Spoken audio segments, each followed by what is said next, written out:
අද අපි කතා කරන්නේ බොහෝ පිරිසකට කැක්කුම් වේදනා සහිතව වැළඳෙන වාත රෝග ගැන. නවාතේන විනාශූලක්. වාතයෙන් තොරව කැක්කුමක් නැහැ කියලා තමයි අපේ ආයුර්වේදයේ සඳහන් වෙන්නේ. මෙහිදී විශේෂයෙන්ම රෝගියාට දක්නට ලැබෙන ප්‍රධාන රෝග ලක්ෂණයේ විදිහට තියෙන්නේ ඔහුට අධික කැක්කුමක්, වේදනාවක්, ඒ වගේම හිරිවැටීමක් වැනි රෝග ලක්ෂණ. මේ රෝග ලක්ෂණ තුළින් යම් පුද්ගලයෙකුට විශේෂයෙන්ම කොන්දේ වේදනාව, කියන්නේ කටේ සූලය, ඒ වගේම මහා වාත රෝගයක් විදිහට මහා නාඩියෙන් උත්පාදනය වන උද්‍රසි වැනි රෝග අවස්ථා, ඒ වගේම දන හිස් තද බල වේදනාව, විලුඹ තද බල වේදනාව, වලලු කර වේදනාව, ඒ වගේම උරිස්පතු වල වේදනාව, මෙවැනි වාත රෝග තමයි බොහෝ පිරිසක් අපට මුණ ගැහෙන්නේ. මේදී මේ වාත රෝග වලට අපි කරන්නා වූ අපත්‍ය විහරණ බොහෝ දුරට බලපානවා.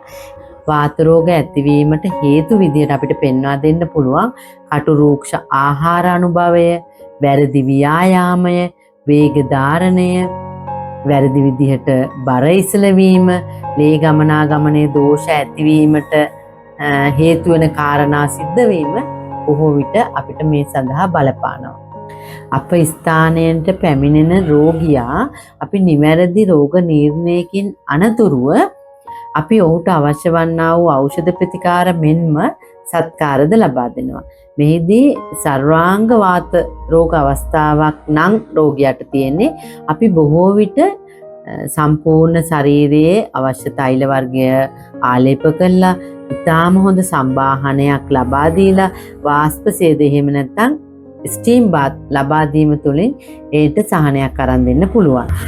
යම් කිසි රෝගියෙක් සඳහා ඔහුට කොන්දේ වේදනාවක් පමණක්, උරහිස් වේදනාවක් පමණක්, එහෙම නැත්නම් කකුල් හිරිවැටීමක් පමණක් වගේ ඒකාංග අවස්ථාවක් වාත රෝගයක් විදිහට බලපානවා නම් අපි බොහෝ දුරට පොට්ටනි වලින් තැවීම, ලේප ගැල්වීම, ඖෂධීය ප්‍රතිකාර වලට අමතරව අපි තෙල් ගැල්වීම සහ මුදු සම්බාහනය, නාඩි සේද ලබා දීම වගේ කටයුතු අපි සිද්ධ කරනවා.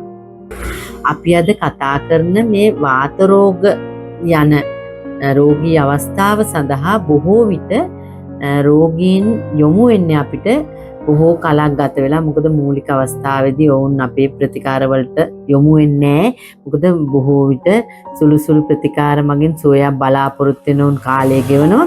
අනතුරුව තමයි ප්‍රතිකාරයක් සඳහා ස්ථීර වශයෙන් යොමු වෙන. එවිට අපිට වාර කීපයකදී අදාළ ඖෂධීය ප්‍රතිකාර සහ සත්කාර තුළින් සහනය ලබා දෙන්න පුළුවන්. ඔබත් මෙවැනි රෝග පීඩාදියෙන් පෙළෙනවා නම් ග්‍රීන් මිරකල් ආයුර්වේදික් පැලස් අප වෙත පැමිණ ඔබට ස්ථීරසාර සුවයක් ලබා ගන්න පුළුවන්.